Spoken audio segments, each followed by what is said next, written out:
শুভ দুপুর প্রিয় বন্ধুরা। আজকে আমি লাঞ্চে কি রান্না করছি দেখো। কোয়াশ দিয়ে আলু দিয়ে এই দেখো মুসুরির ডাল আর মোচা, গাছের কলার মোচা হয়েছে সেটা বেটে বড়া বানিয়েছি।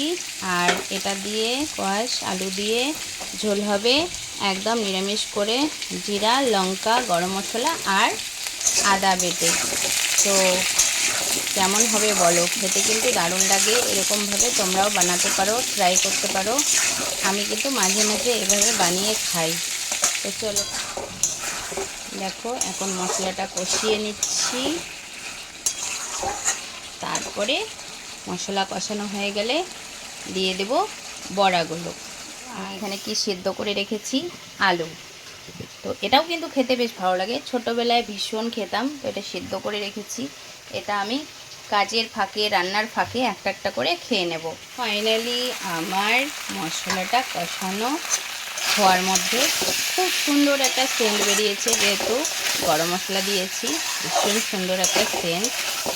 তারপরে এটা কষানো হয়ে গেল আমার মোটামুটি হওয়ার মধ্যে। আর একটু কষিয়ে নিই, কারণ যত কষাবে সবজি কিন্তু তত টেস্ট।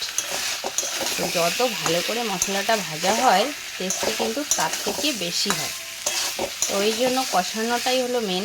সবজি যত কষাবে তত টেস্ট ছাড়বে। তো আমার কষানোটা হয়ে গেল মশলা, এবার দিয়ে দেব জল। দেখো আমি এটাতে জল দিয়ে দিলাম, যেহেতু বড়া দিয়ে তরকারিটা করব, বড়াতে কিন্তু অনেকটা ঝোল টানে। একটু বেশি পরিমাণে একটু জল দিয়ে দিলাম। ঝোল আমার টকবক করে ফুটতে লাগলো। এবার আমার দিয়ে দেওয়ার পালা ডালের বড়া। শুধু ডাল নয়, এখানে কলার মোচাও রয়েছে। তো কলার মোচা দিয়ে মসুরির ডালের বড়াটা কিন্তু খেতে ভীষণ টেস্ট। তোমরাও একবার ট্রাই করে দেখবে, খেতে কিন্তু দারুণ লাগে। তো আমি এগুলো ঝোলে দিয়ে দিলাম। এগুলো হালকা বড়ার মধ্যে সব কিছু ঢুকবে, লবণটা যদি না ঢোকে তাহলে তো ভালো লাগবে না। তো তাই ঝোলে একটু ভালো করে এটা ফুলে উঠবে, তারপর আর একটু ঝোলটা শুকিয়ে যাবে, তারপর দেখাচ্ছি তোমাদের। ফাইনালি কিন্তু আমার ঝোলটা রেডি হয়ে গেছে। তো দেখো, এটা ঠান্ডা হলে ঝোলটা টেনে নেবে। আর একটু একটু কিন্তু ভেঙেও গেছে, কারণ মোচাটা নরম তো, সেই কারণেই। তো চলো, আমার কাজকর্ম শেষ, তোমাদের সাথে শেয়ারও করে দিলাম। এবার খেয়ে দেখবো ঝোলটা কেমন হয়েছে।